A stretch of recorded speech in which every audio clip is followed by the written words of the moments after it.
नमस्कार मित्रांनो, मी डॉक्टर लड्डा. लोकप्रश्न सह महाराष्ट्र न्यूज बुलेटिन मध्ये आपलं स्वागत आहे. तर मित्रांनो, ज्ञानराधा, साईराम, राजस्थानी, मा जिजाऊ आणि त्याच्याबरोबर असंख्य मल्टीस्टेट या मल्टीस्टेटनी ठरवून प्लॅनिंग करून, कारण त्यांना सगळं माहित होतं, सगळं पाठ होतं, लोकांचे पैसे कसे ठेवून घ्यायचे, त्यांना कसं आमिष दाखवायचं, त्यांना कसं जाळ्यात ओढायचं आणि त्याच्यानंतर त्यांची वाट कशी लावायची हे ठरवून होतं असं म्हणण्याची वेळ आता सगळ्याच्या सर्व घडामोडी बघितल्यावर लक्षात येतं. ज्ञानराधाचं मॅटर चालू आहे. ते मॅटर ऍक्च्युअली 1-1.25 वर्षापूर्वी चालू व्हायला पाहिजे होतं, पण पोलीस प्रशासन, कृती समिती, संघर्ष समिती या सगळ्या गोष्टी हे आणि कुठे हे सगळे एकत्र चालत राहिले. वेगवेगळ्या ठिकाणी त्यांच्या दर वेगवेगळ्या तारखेला काही दिवसाच्या अंतराने त्यांच्या मीटिंग होत राहिल्या. त्या मीटिंग मध्ये दस्तूर खुद अर्चना कुटे, आशिष पाटोदकर आणि बाकीचे सगळेजण त्या मीटिंग मध्ये प्लस बाउन्सर्स त्या मीटिंग मध्ये यायचे. ठेवीदार वेगवेगळ्या ठिकाणून घेऊन गेले जायचे. त्या मीटिंग मध्ये सुरेश कुटे मात्र एवढ्या मोठ्या फाईल, सगळे डॉक्युमेंट्स आणून त्या सगळ्या मीटिंग मध्ये प्रेझेंट करायचे आणि पैसे येणारे चिंता नका करून त्याच्यानंतर चहा पाणी वगैरे व्हायचं आणि तिथून माणसं परत यायचे. त्याच्यानंतर या मीटिंग बंद झाल्या. मग एका बंद खोलीमध्ये फेसबुक लाईव्ह चालू झालं, फेसबुक व्हिडिओ चालू झाले. पण हे सगळं 1 वर्ष का चालू दिलं गेलं हा सगळ्यात मोठा प्रश्न आहे. पोलीस प्रशासनाने नेमके असे काय दिवे लावले? 1 वर्ष कुटेला वेळ देऊन असे काय दिवे लावले? या 1 वर्षाच्या वेळेमध्ये कुटेने स्वतःच्या कितीतरी प्रॉपर्टी विकल्या असतील का?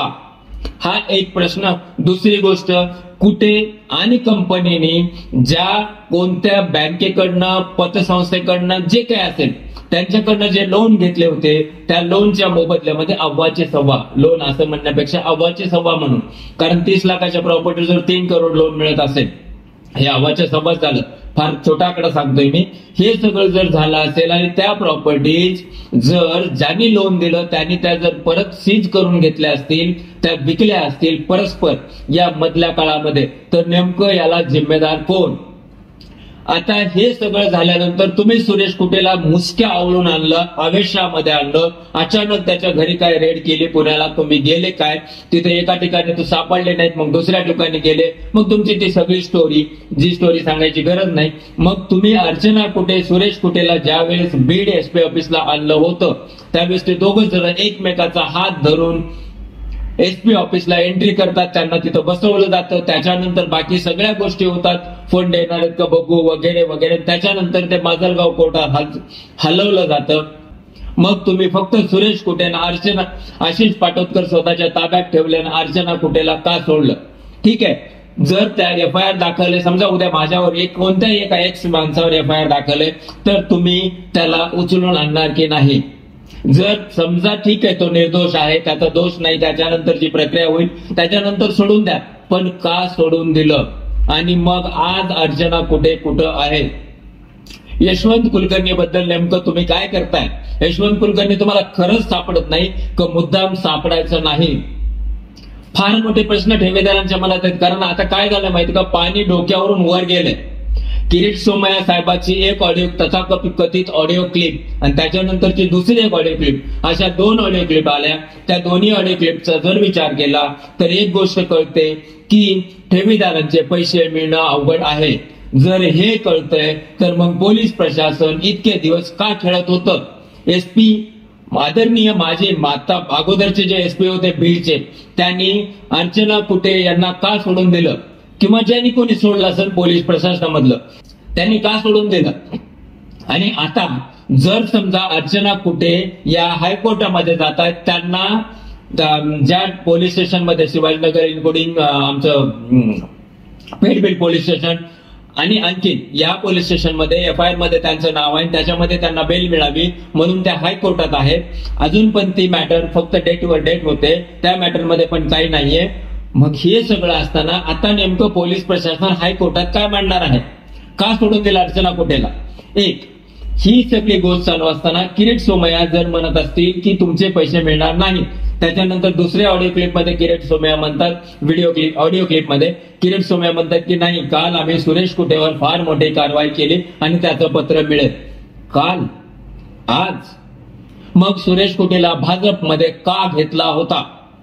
जर सुरेश कुटेवर रेड पडली होती, सुरेश कुटेची मल्टी स्टेट आहे हे जर तुम्हाला माहित होतं, सुरेश कुटेला भाजपमध्ये का घेतला होता आणि आज तुम्ही भाजपमध्ये काढून टाकताय की नाही टाकत, याचा आणि ठेवीदारांचा काय संबंध? ठेवीदारांचं वाटोळं झालं ते बोलायचं सोडून आम्ही त्याला भाजपमधून काढून टाकला, आम्ही येऊ करतो, मी पत्रव्यवहार करतो, मी हे करतो, पण पैसे मिळणार नाहीत. मग पैसे मिळणार नाहीत, मल्टी स्टेटचा कायदा आहे, त्या कायद्यानुसार मल्टी स्टेट चालते. 2002चा कायदा, 2023चा कायदा, या सगळ्या गोष्टी, मल्टी स्टेट हे नाव तरी बीडच्या माजी एसपी ला माहित होतं का?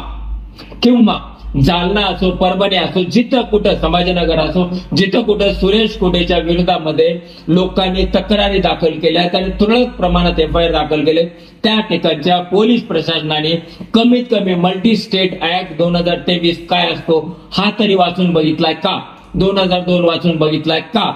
किंवा आणखीन एक गोष्ट जी की मल्टी स्टेट वाल्यांनीच काढली होती की फूड अँड ते मिनिस्ट्री आहे, फूड अँड ऍग्रिकल्चर मिनिस्ट्री, त्या मिनिस्ट्रीने एक पत्र काढलं होतं की प्रत्येक मल्टी स्टेट वाल्याने स्वतःच्या दर्शनी भागामध्ये बँकेच्या, माफ करा, मल्टी स्टेटच्या दर्शनी भागामध्ये एक बोर्ड लिहिला पाहिजे आणि ठेवीदारांनी इथं ठेवी ठेवत असताना स्वतःच्या जिम्मेदारीवर ठेवावा असं लिहिलं पाहिजे.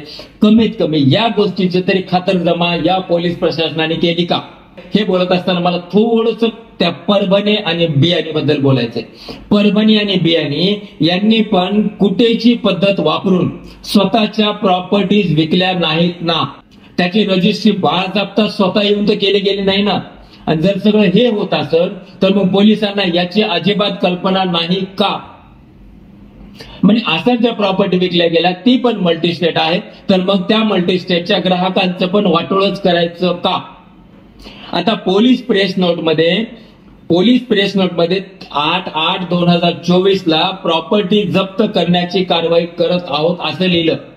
पोलीस प्रेस नोटमध्ये फलटण मधील प्रॉपर्टी 65 एकर प्रॉपर्टी. मग या फलटण मधील 65 एकर प्रॉपर्टी तुम्ही जप्त केली आहे का?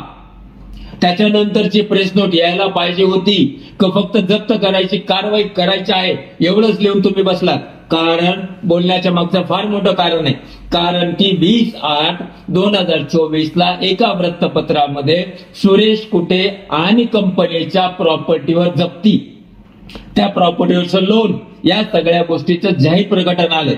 मग कमीत कमी हे जाहीर प्रकटन तर तुम्ही बघितलंय का? पोलीस प्रशासन, मग ते बीड असो, जालना असो, संभाजीनगर असो, परभणी असो, नांदेड असो, जिथलं कुठं असेल ते तिथलं असो, का गांभीर्याने घेत नाही तुम्ही या गोष्टी? का गांभीर्याने घेत नाहीत? ईडीची चौकशी सुरू झाल्यानंतर कळलं की हाँगकाँगला पैसा गेला. आता तो कसा गेला, काय गेला, नेमकं त्याच्यात काय घोटाळे हे समोर येणं आहे. त्याच्यासाठी ईडीची टीम जेलमध्ये, बीडच्या जेलमध्ये सुरेश कुटेची चौकशी करत होती 3-4 दिवस. बघूया त्यांची प्रेस नोट काय समोर येते. हे सगळं असताना जर ईडीच्या पत्रामध्ये लिहिलं गेलं की ज्ञानानंदाचे पैसे कुठे ग्रुपला वापरले गेले, तर मग कुठे ग्रुपचे सर्व कोण? मग जे सर्व तुमच्याकडे होते मग ते कुठे गेले? कुठे तो यशवंत कुलकर्णी, कुठे ते बाकीचं शिष्टमंडळ? अहो बोलून बोलून जीव जळायला लागला ना ठेवीदारांचा, आम्हा लोकांचा. काहीच फरक पडत नाही का तुम्हाला? काहीच वाटत नाही का की नाही एखाद्याला उचलून आणा, मुसक्या आवळा?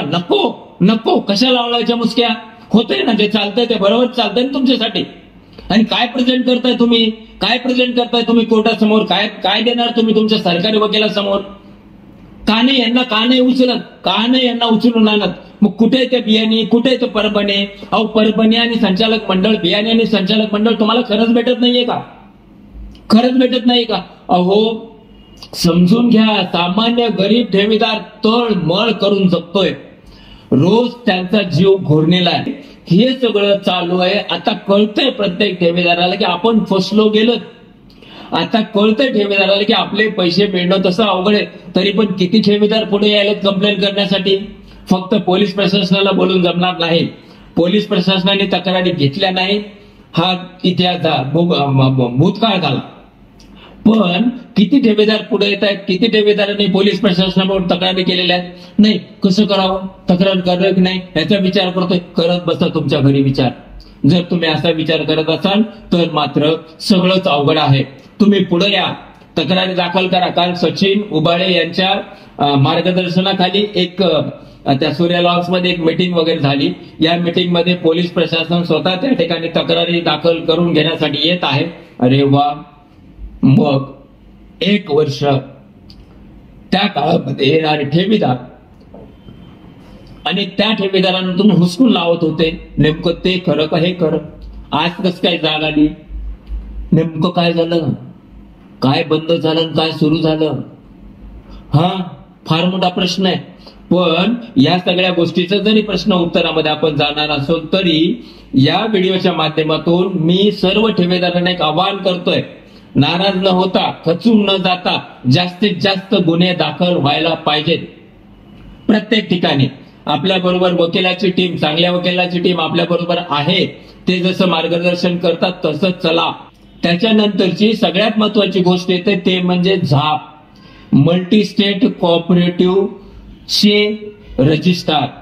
या झा साहेबांना असंख्य जणांनी कंप्लेंट केल्या. त्याच्याबद्दलचा एक व्हिडिओ मी पण केला होता. असंख्य जणांनी, काही जण स्वतः तिथं जाऊन भेटून आले. राजेश टोपे सारख्या राजकीय नेत्यांनी पण त्यांच्याशी संभाषण केलं. या सगळ्या गोष्टी, आता ईडीची चौकशी, या सगळ्या गोष्टी पोलिसांनी केलेला आतापर्यंतचा तपास, या सगळ्या गोष्टी झा साहेब तुमच्या जवळ आल्याच नाहीत का? झा साहेब तुमचे जे मल्टी स्टेटचे ऍक्ट आहेत 2002 आणि 2023च्या ऍक्ट नुसार त्याचे कलम, काही गोष्टी, या सगळ्या गोष्टी मी माझ्या एका व्हिडिओमध्ये बोललोय. तर या सगळ्या कलमाचा अभ्यास करून आधार घेऊन तुम्ही नेमकं काय ऍक्शन चालू केली ज्ञानराधाबद्दल? काय ऍक्शन चालू केली? ज्ञानराधानी जे वाटोळं केलं, जे पैसे बर्बाद केले, ऐश करण्यासाठी वापरले किंवा स्वतः माल होण्यासाठी वापरले, जे काय असेल त्याच्याबद्दल काय चौकशी केली? किंवा असं तरी करा, ज्ञानराधा दिवाळखोरीत निघाली आहे, त्याच्यामुळं ज्ञानराधाचे पैसे दुसऱ्या मल्टी स्टेट कडून उसने घेऊन, ते तुमच्या नियमात आहे, तुमच्या ऍक्ट मध्ये उसने घेऊन तर देऊन टाका ना ठेवीदारांचे. काय केलंय तुम्ही? काय केलंय? अहो काय साधा आमच्याकडे अर्ज आलेत, आम्ही त्याच्यावर चौकशी करतोय, अशी एखादी प्रेस नोट तरी आली आहे का? कधी येणार आहे? का येणारच नाही? का महाराष्ट्राची निवडणूक होण्याची तुम्ही वाट बघताय? असे असंख्य प्रश्न ठेवीदारांच्या मनात आहेत. आणि ठेवीदार हा परेशान झालाय, त्रस्त झालाय. त्याच्यानंतर आता बघूया, या ईडीने मागच्या 2-4 दिवसामध्ये जे जेलमध्ये जाऊन सुरेश कोटेची सगळी चौकशी केली. ईडीच्या पहिल्या प्रेस नोटमध्ये कुठे ग्रुप आहे, मग या चौकशीमध्ये नेमका पैसा कुठे ग्रुपमध्ये गेलाय का, आणि गेला जर असेल तर त्याच्यासाठी कोण कोण जिम्मेदार आहे, हे उद्याच्या ईडीच्या प्रेस नोटमध्ये, ईडीने लवकर प्रेस नोट लोकांसमोर आणावी, ठेवीदारांसमोर आणावी, सामान्य माणसासमोर आणावी. त्याच्यानंतर ह्या गोष्टी समोर येतील. पण या सगळ्या गोष्टीतून 2 गोष्टी बोलाव्या वाटतात. एक तर पोलीस प्रशासन, ज्याने की आतापर्यंत कचखाऊ भूमिका घेतली, बस टाइमपास करण्याचा प्रयत्न केला. बीडमध्ये आम्हाला आता नवीन एसपी मिळालेले आहेत, त्यांची अमरावतीमधली कारकीर्द चांगली आहे.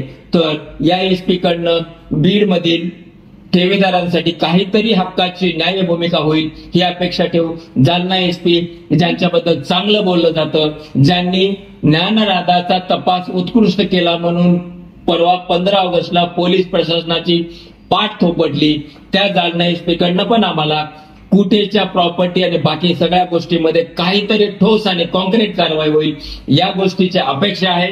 बाकी Sambhajinagar SP, Nanded SP, Parbhani SP हे काय करतात ते आतापर्यंत लोकांच्या समोर अजिबात आलेलं नाही. तुम्हाला प्रॉपर्टी सापडल्यात, प्रॉपर्टीला सील लावा. ते जे कोणी जाहीर प्रकटन देतात बँकेवाले, त्यांना तुमच्या परीने उत्तर द्या. कारण जर त्यांनी प्रकटन दिलं, त्यांनी जर तिथं कब्जा घेतला तर मात्र ठेवीदारांचं अवघड होईल. या सगळ्या गोष्टी तुम्ही कोर्टात मांडा. तुम्ही मांडणार आहेत का नाही हा प्रश्नार्थक चिन्ह.